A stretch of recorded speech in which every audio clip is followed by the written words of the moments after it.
आराधना ने हमेशा न्याय की बात कहना अपना धर्म समझा। यही कारण रहा कि वह सबकी प्रिय रही। मगर शादी के बाद उसे अपने मायके में झिझक लगने लगी। इसका एक मूल कारण शायद उसकी माँ का स्वर्गवास ही रहा। उसके तीनों भाई भाभियाँ एक घर में रहते हुए भी अलग अलग रहते थे और पिताजी वैसे तो अस्थायी तौर पर माँ के जाने के बाद से बड़े भाई के साथ ही रह रहे थे, लेकिन उनका थोड़ा बहुत सामान नीचे छोटे भाई के कमरे में भी एक छोटे से संदूक में पड़ा रहता था। तीनों भाई नरम स्वभाव के थे, मगर भाभीियों के बीच अक्सर खटपट हुआ करती थी। आराधना जब भी 2-4 दिनों के लिए मायके आती तो भाभीियों के बीच होने वाले झगड़ों की वजह से उसका दिमाग तनाव में रहता था। झगड़ों की वजह कोई बहुत बड़ी नहीं थी, बल्कि पिताजी के उस संदूक का सामान था जिनका उन्होंने बंटवारा नहीं किया था। अब आराधना करीब 20-25 दिनों के लिए मायके आई थी, क्योंकि उसका स्वास्थ्य थोड़ा ज़्यादा खराब था। आराधना को मायके आए अभी 4 दिन ही हुए थे। वह ऊपर छत पर धूप में बैठकर बाल सुखा रही थी कि नीचे से तेज की आवाज़ें आई। आराधना नीचे उतर कर आई तो उसने देखा छोटी भाभी पिताजी को खूब खरी-खटी सुना रही थी और पिताजी आँसू पोंछ रहे थे। पूछने पर पिताजी ने बताया कि वह नीचे रखे अपने संदूक में से अपना कोट निकाल रहे थे, मगर छोटी बहू समझी कि वह कुछ और ही चीज़ निकाल कर ऊपर बड़ी को चुपचाप देने जा रहे हैं। इतनी बात पिताजी के मुँह से सुनकर बड़ी और मझली बहू भी निकल आई। बड़ी बहू कहने लगी, तुझे शर्म नहीं आती ऐसा करते हुए? आखिर कौन-सी चीज़ उठा लाए पिताजी ऊपर? छोटी बहू भन्नाकर बोली, क्यों ले नहीं जाते क्या? पिताजी तो मेरे साथ हमेशा ही पक्षपात करते हैं। बड़े बेटे पैसे वाले हैं तो उसके ही घुसते हैं। तो तेरे यहाँ आकर क्या करे? तू तो उन्हें पीने तक को पानी नहीं देती। बड़ी बहू ने कहा तो मंजली ने उसका समर्थन किया। तुम तो ऐसा कहोगी ही। यदि तुम पिताजी को खिला-पिला रही हो तो यह तुम्हारा फ़र्ज़ है। तुम बड़े हो और फिर पिताजी चुपके-चुपके संदूक में से ले जाकर सामान नहीं पकड़ाते रहते क्या तुम्हें ऊपर? छोटी बहू की ऐसी बातों से दुखी होकर पिताजी अपना सिर पकड़कर बैठ गए। आराधना से अपने बूढ़े पिता की दयनीय दशा देखी नहीं गई। क्रोधित स्वर में वह अपने पिता से बोली, यह सब आपकी गलती के ही कारण हो रहा है पिताजी। जब सब कुछ आपने बाँट कर दे दिया अपने बेटों को तो आपने अपना संदूक क्यों नीचे छोड़ रखा है? जब आप ऊपर रहते हैं, ऊपर ही खाते-पीते हैं तो आपको संदूक भी ऊपर रखना चाहिए था ना?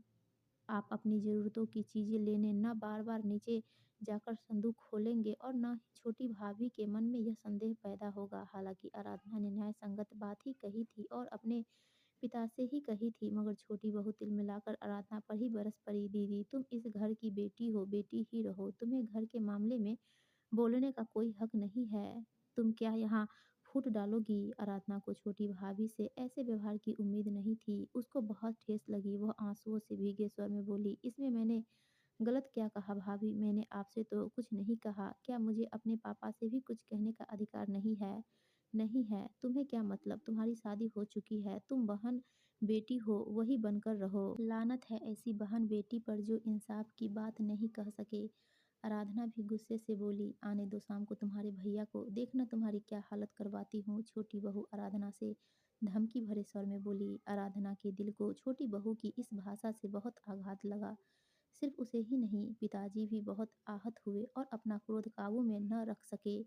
वह क्रोध में अपने होठ दबाते हुए नीचे गए और अपना संदूक निकाल कर उसका सारा सामान बीच आंगन में निकाल कर पटकते गए। फिर आहत स्वर में बोले, यही है न कलेश की जड़ बहू, जिसके लिए आज तुमने मेरी बेटी को पराया बना दिया। देखो इस संदूक में क्या है? तीनों बहुएं बड़े गौर से संदूक में से निकले सामान को देखने लगी। उस सामान में एक गर्म शॉल, कुछ आराधना की माँ की तस्वीरें, कुछ किताबें और एक तांबा का छोटा लोटा था। पिताजी भराए स्वर में बोले, ये किताबें मेरे जीवन साथी रही है। इन्हें ही मैं कभी-कभी पढ़ने के लिए निकाल कर ले जाता हूँ। आज इनका भी बँटवारा कर लेना, मगर भगवान के लिए ऐसे नीच वचन मत बोलो। पिताजी हाँफने लगे। शायद उनके अंतर शारीरिक पीड़ा की भी कोई लहर उठी थी। आराधना पिताजी को संभालने के लिए बढ़ती, इससे पहले ही पिताजी ने तांबा का लोटा उठाया और आराधना से बोले, बेटी अपने पिता को क्षमा कर देना। आज मेरे कारण तुम्हारा इतना अपमान हुआ है। और हाँ बहुओं, यह लोटा तो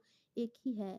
इसके 3 हिस्से करना संभव नहीं है, इसलिए ऐसा करना, जब मैं मरूँ तो इस लोटे में ही मेरे लिए घी भेज देना, क्योंकि ऐसे ही एक लोटे में तुम्हारी सास के लिए भी घी गया था। इतना कहकर पिताजी लोटा आंगन में पटक घर से बाहर की ओर चले गए। तीनों बहुएं भी अपने काम में लग गई और आराधना वहां आंगन में बिखरी किताबों पर सिर रखकर सिसकने लगी। पिताजी धीरे-धीरे कछुआ चाल की तरह श्री राम मंदिर की ओर बढ़े जा रहे थे। अभी उन्होंने मंदिर की 2-3 सीढ़ियाँ ही चढ़ी थी कि अचानक सीना थामे वहीं बैठ गए और उनका सिर एक ओर लुढ़क गया। एक व्यक्ति जिसका नाम मनोहर था, वह यह सब देखते ही मंदिर के सामने बनी अपनी दुकान से नीचे उतरा और दौड़कर वहां आया। उसने सीढ़ियों पर निगाह डालते ही कहा, अरे यह तो शिव प्रसाद है, हे भगवान इन्हें क्या हुआ। फिर उसने उनकी नब्ज देखी और उदास मन से उनके घर की ओर चल दिया। आराधना को आंगन में बैठे बैठे काफी देर हो गई थी। बड़ी बहू नीचे आई और आराधना से बोली, आराधना चलो ऊपर चलो, तुम्हारी तबीयत ठीक नहीं है, पिताजी अभी आ जाएंगे, तुम चलकर खाना खा लो। बड़ी बहू ने इतना कहकर आंगन में बिखरी किताबें एक ओर उठाकर रखी। छोटी बहू अपने कमरे में से सब कुछ देख रही थी। जैसे ही बड़ी ने एक तरफ लुटका लोटा उठाया, छोटी बहू ने आंगन में आकर उससे लोटा छीनकर कहा, तुम इसे नहीं ले जा सकती, इसे मैं लूंगी। बड़ी बहू सिर हिलाकर बोली, तूने वाकई गजब कर दिया है। मैं उठाकर किताबों के पास रख रही थी, ना कि ले जा रही थी। मंजली ऊपर के आंगन से ही झांक कर बोली, और फिर इसे लेने का अधिकार तुझे ही कैसे मिल गया। पिताजी की हर चीज पर तीनों का हक बराबर है। आराधना की कनपट्टी सुर्ख हो उठी। उसने अपने हाथों में लोटा लिया और कुछ कहती, इससे पहले ही बाहर से आवाज आई, बेटी आराधना।